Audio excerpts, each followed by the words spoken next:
I don't know that I've ever seen something that is so obvious, but yet, somebody just sent me a text message on the Squad Pod text line.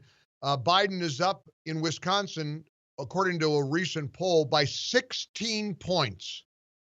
I don't want to live in denial. I just don't believe that. I don't believe this president is going to lose. I don't believe Republicans are going to lose. I don't believe Americans are going to see the violence, the looting, the destruction in America, the despair. And we have a choice. There's an absolute choice. Here's what the president said to George Stephanopoulos during his town hall on ABC about law enforcement in America. And I will say this, if you're going to stop crime, we have to give the respect back to the police that they deserve. They've done a fantastic job in so many locations, but then bad things happen. Look at New York. New York was a very safe city. Rudy Giuliani did a fantastic job. The city was safe, and then all of a sudden we have a mayor. He starts cutting the police force, and crime is up 100%, 150%. I saw one form of crime up 300%. So I think it's very important, whether you talk Seattle, where they have very good police, but they're not allowed to do their job. You have to allow the police to do their job. Is he right? Or is Orange Man bad? You have a choice to make. Listen to what the left sounds like. Listen, you heard the Pennsylvania governor stumble his way through a press event yesterday where he called this rioting and looting and violence and injuring of police officers peaceful protests.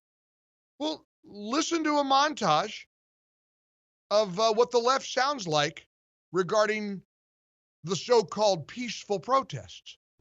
People are worried about the protesters and the looters, and it's just people who are frustrated. They are frustrated, and they are angry, and they are out there, and they're upset. You shouldn't be taking televisions, but I can't tell people how to react to this. I'm proud of the protests, and I think it's part of the tradition of New York. The violence is bad, reprehensible, should be condemned, but it is not the overwhelming picture in New York. Destroying property which can be replaced is not violence. Too many see the protests as the problem. Please, show me where it says that protests are supposed to be polite and peaceful. These people are crazy. And they represent a political ideology that is crazy, that is unhinged, that is sheer madness.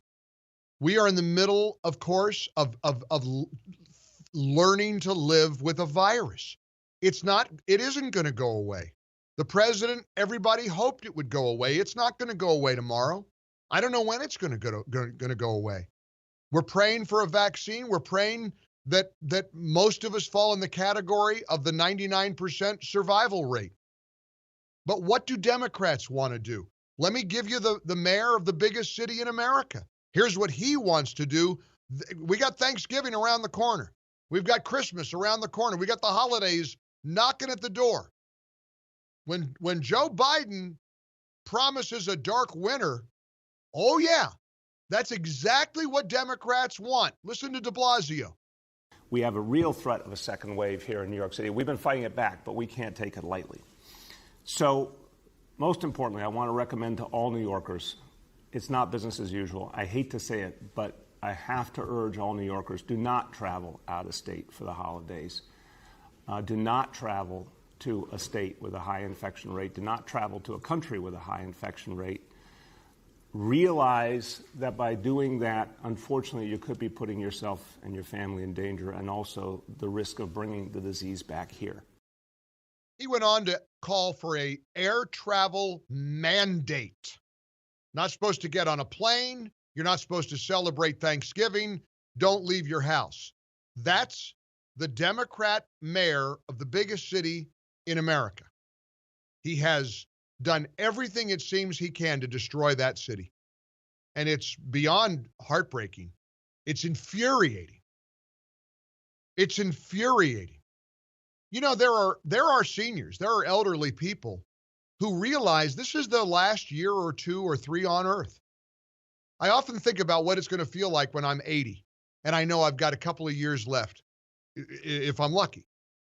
And to be told by this man, if your children live in Florida and you live in, Queens, New York, I'm sorry.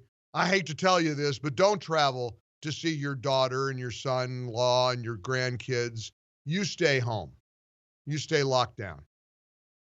Now, this is the choice in front of the American people. 800-655-MIKE, 800-655-6453. Amanda, you're on the Mike Gallagher Show in the ReliefFactor.com studios. Hi, Amanda. Hi, how are you? Good. How you doing? Not too bad. I just wanted to call it and talk about this silent majority really quick because, my husband and I are now forced into the silent majority, and it's really sad. My husband went to Home Depot last week to purchase supplies to the contractor and was in the door 30 seconds and got called a racist by another man.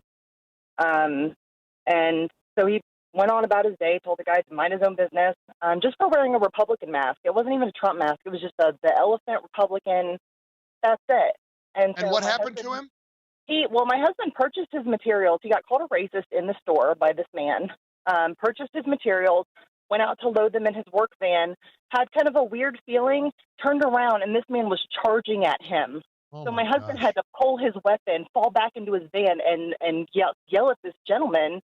Because he had a mask with the Republican logo on it. Yes, just a regular plain elephant mask. So here's what I see when I hear things like, and that's happened all over America, as you've heard too, Amanda. Now it happened to you. It happened to your husband. Are Americans going to cower to these violent, radical lunatics? Are they going to win next week?